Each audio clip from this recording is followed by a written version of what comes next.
Assalamualaikum warahmatullahi wabarakatuh. Apa kabar Sobat FTSP? Selamat datang di podcast kita, yaitu podcast Ngobrol Bareng Pakar. Di kesempatan kali ini, perkenalkan nama saya Nasrul bersama salah satu dosen senior, yaitu Profesor Insinyur Haji Sarwidi, MSCI PhD, ahli utama.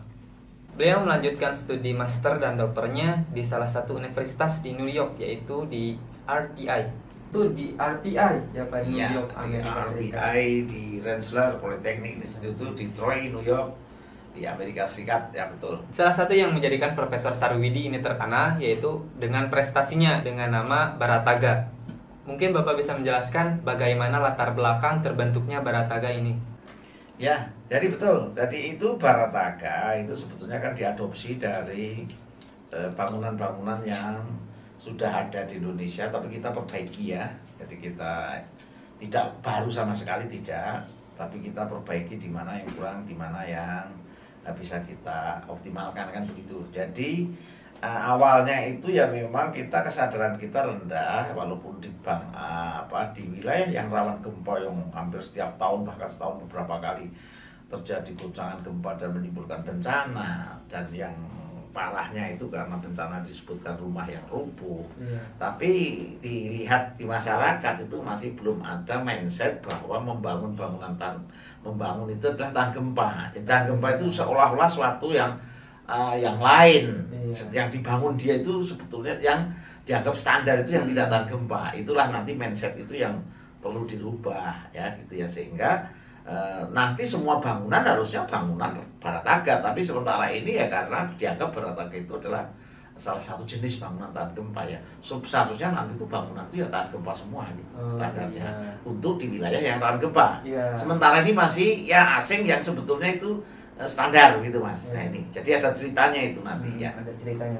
Mungkin latar belakang itu juga dipengaruhi oleh bencana lain seperti tsunami atau tidak Pak? Ya, jadi kalau menurut Undang-Undang 24 tahun 2007 Undang-Undang Indonesia tentang penanggulangan bencana, itu bencana ada 3 besar, yaitu alam, non-alam, dan sosial, kan begitu ya. Nah kalau non-alam sudah banyak yang tahu lah ya, ada dari yang jenisnya karena dinamika geologi seperti gempa, gunung api dan sebagainya ya.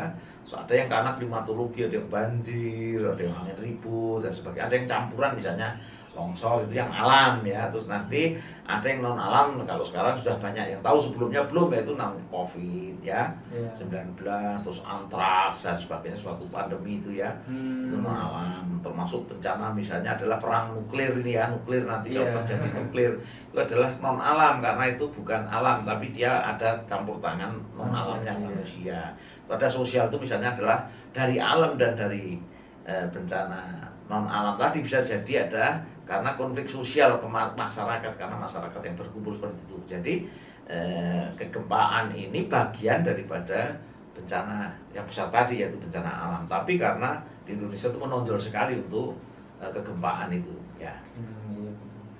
Bangunan yang membedakan antara rumah tinggal dengan Barataga ini apa ya Prof? Jadi begini, kalau rumah biasa itu tidak diadopsikan sebetulnya untuk menahan beban-beban yang namanya guncangan gempa ya, akibat guncangan gempa. Kalau Barataga ini memang bangunan yang diadopsikan menahan gempa gitu. Banyak orang yang sudah membangun mendekati itu, konsepnya mendekati Barataga, tapi tidak sadar bahwa itu sebetulnya dibangun untuk menanggulangi atau mengurangi risiko manakala terjadi guncangan gempa. Jadi itu bedanya adalah yang satu itu banyak karena yang biasa itu bangunan karena menahan gravitasi saja dalam keadaan diam, dalam keadaan normal. Sementara Barataga itu adalah desain pada saat kejadian gravitasi yang ada, pas terjadi gempa yang ekstrim di wilayah itu gitu. Kalau dari segi struktural bangunan itu sendiri dari Barataga dengan bangunan rumah tinggal itu apa ya Prof yang membedakan? Nah, jadi karena bangunan biasa itu bisa dibangun di wilayah-wilayah yang mana saja, termasuk wilayah yang tidak rawan gempa ya, itu tidak mempunyai kapabilitas untuk menahan guncangan. Jadi kalau terguncang mesti retak gitu ya. Nah, dan bangunan yang sekarang masih banyak, sebagian besar itu masih seperti itu, yang sebenarnya di wilayah rawan gempa, tidak boleh seperti itu. Standarnya beda, yaitu standar yang tahan gempa tadi. Jadi otomatis sistem strukturnya yang berbeda juga. Bahkan material, sistem struktur, ya elemen-elemen bangunan seperti dinding dan sebagainya harusnya berbeda karena memang karakteristik bangunan yang tahan gempa dengan yang tidak itu berbeda, gitu, ya. Khususnya di masyarakat Indonesia, mereka rata-rata mencari barang atau sesuatu itu mencari barang yang lebih murah dan dengan kualitas yang tinggi. Dari Barataga ini sendiri itu menggunakan harga yang murah atau mahal? Nah, bagi ini yang juga mindsetnya jadi keliru itu besar di sini. Jadi membangun di wilayah gempa, rawan gempa itu harus standarnya bangunan tahan gempa. Jadi kalau dibandingkan harganya tidak sebanding karena membandingkan sesuatu yang standar dan tidak standar kan? Iya. Betul. Misalnya yang satu mobilnya tidak standar dipakai baru 100 meter, misalnya lepas rodanya jadi kecelakaan. Saya punya mobil baru, mobil ini murah. Terus yang kita mobil standar yang pakai pajak, pakai inspeksi, pakai penelitian, pakai ini mobilnya harganya sekian. Terus yang satu bilang, mobil kamu mahal gitu. Tapi saya aman, sampean kan nggak aman. Jadi nggak bisa dibandingkan. Jadi kalau membandingkan tuh, kalau tidak tahan gempa dan tidak tahan gempa sama, itu harganya berapa bedanya ya. Kalau tadi mobil yang pakai riset atau mobil-mobilan, itu misalnya sama-sama mobil-mobilan baru dibandingkan bisa. Tapi kalau yang satu mobil beneran, yang satu cuma sekrupnya aja mau dipakai pecah rodanya, itu tentu beda. Seperti ini rumah ini, baru jangankan terkena gempa, kadang nggak kena angin, nggak kena apa-apa saja runtuh. Jadi nggak bisa dibandingkan. Kesulitan kita adalah membandingkan harga yang tidak sebanding, tidak apple to apple gitu ya. Iya. Membandingkan apel dengan jeruk yang beda, atau orang senang jeruk, orang senang apel. Nanti akan kelahi terus, dia nggak pernah enak jeruk, enak apel, enak jeruk, enak apel, mahal apel, mahal jeruk. Karena nggak ada standarnya, dia lah jeruk yang apa, apel yang apa. Nah, sehingga ini kadang kesulitan kita menjawabnya mahal yang mana. Tentu secara otomatis mahal yang standar ya. Tapi kalau sudah mulai standar, itulah nanti berlombanya di harga. Bagaimana mobil itu standar ya, rumah tahan gempa itu standar, tapi BMB-nya yang optimal. BMB itu bagaimana biaya bisa kita turunkan, mutunya kita pertahankan atau kita naikkan, waktu dikerjakan cepat, itu baru sebanding. Jadi sekarang itu nggak bisa bandingkan. Satu tahan gempa, satu tidak tahan gempa, terus saya punya rumah murah saya jual, ya ambrol memang itu. Tapi nggak apa-apa, ini adalah suatu nanti akan dibandingkan dengan mobil aja lah. Jadi nanti mobil-mobilan sama mobil beneran. Jadi sekarang masih banyak orang yang membuat rumah-rumahan. Hanya untuk berteduh, tapi sebetulnya di daerah gempa itu tidak tahan sama sekali. Buktinya kalau ada gempa, mereka runtuh, gempanya saja tidak besar. Tidak sebesar di Jepang atau kadang di California gede gitu yang dekat itu. Kadang gempanya saja goncangannya itu hanya skala MMI 8, 7, bahkan 6 ada yang sudah ambruk. Padahal standarnya kalau bagus itu 9, 10 baru ambruk ya, atau rusak berat lah gitu ya. Jangan sampai ambruk, kalau bisa rusak berat. Begitu Mas. Oke, Pak. Nah, kalau misalkan dari segi pengaplikasian di Indonesia itu kan Pak, tadi ada tantangannya tersendiri mengenai mengedukasi masyarakat gitu kan. Nah, dari Bapak sendiri tantangan untuk menjawab kondisi masyarakat seperti itu kayak gimana Pak? Jadi begini, kita pertama itu memang karena ini adalah urusan kemanusiaan ya. Urusan kemanusiaan itu internasional, tidak mengenal negara, tidak mengenal agama, tidak mengenal apapun, itu sama-sama manusia ciptaan Tuhan, hanya begitu.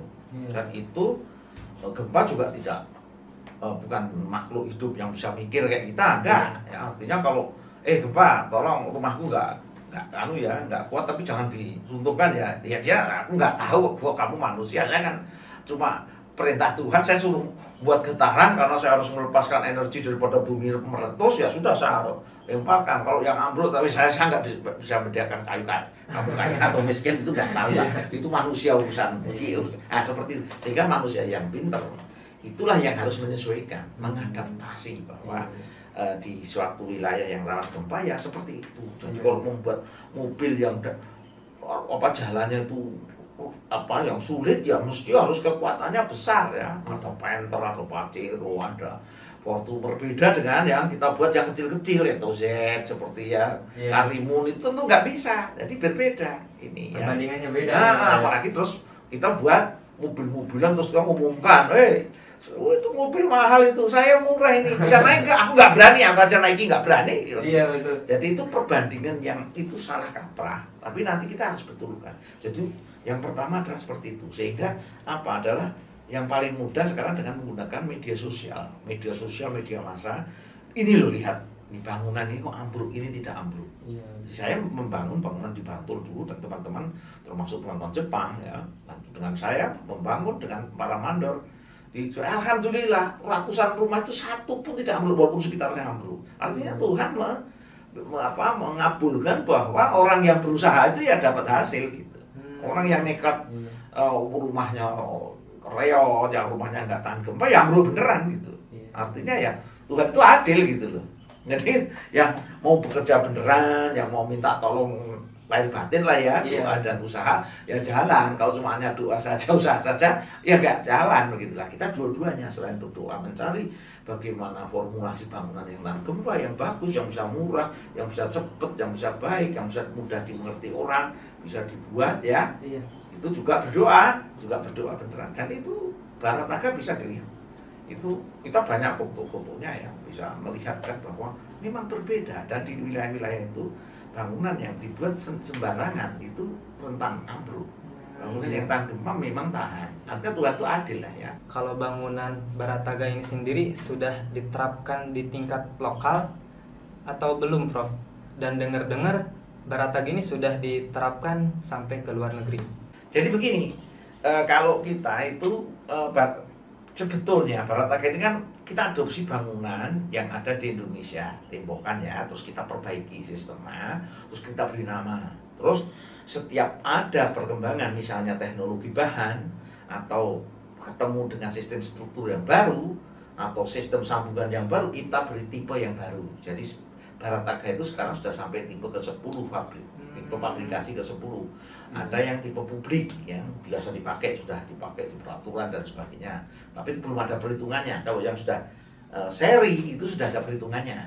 Kekuatannya itu sudah dihitung. Ya, selama ini yang sebelumnya pakai state of the art saja. Artinya ya semakin ahli dia semakin mudah mendesain, karena ini bangunan sederhana. Bangunan satu lantai rata-rata, bukan bangunan yang tinggi yang sudah sophisticated, softwarenya ada yang bikin perencanaannya juga profesional, kontraktornya juga bersertifikat profesional, tenaganya juga sudah sertifikat, yang punya juga punya duit ya, udah punya cara merawat bangunan, bagaimana pengawasnya juga profesional. Ini bangunan bukan sederhana. Di kota-kota sampai di desa-desa siapa yang mau ngawasi seperti itu? Sehingga itu harus melalui nanti suatu pendekatan yang lebih bagus gitu ya. Kalau pendekatan hukum saja di luar negeri itu saja yang bangunan sederhana belum tentu bisa. Tapi bangunan yang tinggi-tinggi, yang kita punya gedung, punya kampus, bangunan yang tinggi, namanya bangunan teknis, itu sudah didesain bangunan tahan gempa. Sudah, memang kalau tidak diizinkan. Itu ada ahlinya, ada ininya dan sebagainya. Ya, jadi kalau ada yang runtuh, ya namanya bencana ya, tidak semuanya bisa di-cover manusia. Misalnya adalah ilmunya dulu belum sempurna, sekarang disempurnakan. Karena ini karena runtuhnya bukan karena ambruk tapi karena likuifaksi. Ini ambruknya gini toh. Ternyata karena sambungannya di situ tidak bagus. Nah, itu ada kekeliruan seperti itu adalah karena memang betul-betul musibah, bukan disengaja begitu. Ya. Nah, kalau konsep Barataga ini Pak, selain mengedepankan tadi fungsinya tahan gempa, itu diperhitungkan juga nggak seperti keindahan, estetika yang seperti itu? Ya, jadi Barataga itu konsepnya adalah BMW NEH.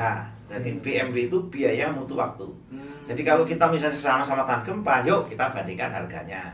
Yuk kita bandingkan kekuatannya seberapa.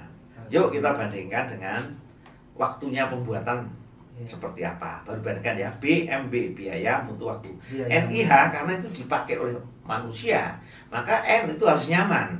Dia harus nyaman. Kalau misalnya tidak nyaman, bentuknya panas, kotak begitu, terus indah tadi kotak, harus bisa indah juga, hijau. Kalau mau dibuat hijau, tatanan hijau bangunan yang baru supaya tidak membuat bencana baru iklim misalnya, dia harus bisa dibuat seperti itu. Jadi Barataga itu konsepnya adalah optimasi dalam BMW NIH. biaya, mutu, waktu, nyaman, indah, hijau. Nah, kalau itu baru bisa dibandingkan. Kalau yang satu, enggak, saya pokoknya kuat saja. Iya, kuat saja tapi mahal ya, nggak dibeli orang. Saya murah saja, nggak kuat masih dibeli itu yang berbahaya. Ini bisa dibuat cepat tapi jelek, nggak bisa. Indah sekali tapi mahal. Nah, orang tertentu saja. Indah sekali, nyaman sekali, ini dibuat nyaman sekali bisa, tapi jadi mahal, nanti malah lupa bangunannya yang murah, padahal bangunannya harusnya yang standar itu dengan biaya yang minimum standar gitu ya. Jadi bangunan yang sekarang tidak tahan gempa itu belum minimum aja, belum standar, makanya kalau kena gempa ambruk itu indikasi bahwa sebetulnya bangunan itu tidak standar gitu ya. Kalau misalnya ada gempa cukup besar ya, MMI-nya itu atau guncangannya itu setingkat 9 atau 10 atau 8 Romawi ya, ini bukan skala-skala ini Romawi guncangan setempat itu ya. Itu saja sudah ambruknya besar sekali, berarti itu terjadi di daerah situ tidak standar. Tapi banyak yang masih terbangun, berarti banyak yang standar. Jadi ini berbicara Barataga itu adalah standar bangunan yang nantinya itu yang jadinya seperti ini, bentuknya itu harus standar seperti ini. Nah, sekarang masih aneh lah, enggak apa-apa. Jadi Sobat FTSP, kesimpulan podcast pada kesempatan kali ini yaitu Barataga dilahirkan dengan latar belakang kemanusiaan dengan kondisi alam dan masyarakat. Barataga selalu berkembang dalam hal performan dengan kinerja BMW NIH, biaya, mutu, waktu, nyaman, indah, dan hijau. Mungkin sebelum penutupan ada beberapa kalimat yang Bapak ingin sampaikan kepada Sobat FTSP. Oke, baik. Jadi closing statement saya ya begini. Jadi bagaimana nanti bangunan tahan gempa itu menjadi standar ya di wilayah ini, mau kerja keras kita dengan berbagai cara ya, termasuk nanti mengembangkan bagaimana Barataga itu jadi unggul, bangunan tahan gempa unggul di bidang apa, biayanya bisa semakin dikurangi, mutunya bisa semakin tinggi, waktunya pengerjaan bisa cepat, kenyamanannya bisa ditingkatkan, keindahannya dari waktu-waktu juga bisa diadopsi, hijau yang mengikuti green building atau green world juga bisa diakomodasi. Jadi keinginan kita yaitu tentu dengan riset dan development yang terus menerus itu sebagai investasi, bukan suatu pemborosan, tapi memang untuk mencapai sesuatu kita menggunakan pendekatan riset dan development atau menggunakan penelitian dan pengembangan begitu. Baik, kalau begitu terima kasih saya ucapkan kepada Profesor Insinyur Haji Sarwidi, MSCE, PhD ahli utama yang sudah hadir pada kesempatan kali ini untuk membahas Barataga. Terima kasih buat teman-teman atau Sobat FTSP. Kita ketemu lagi di kesempatan atau podcast selanjutnya. Terima kasih. Assalamualaikum warahmatullahi wabarakatuh.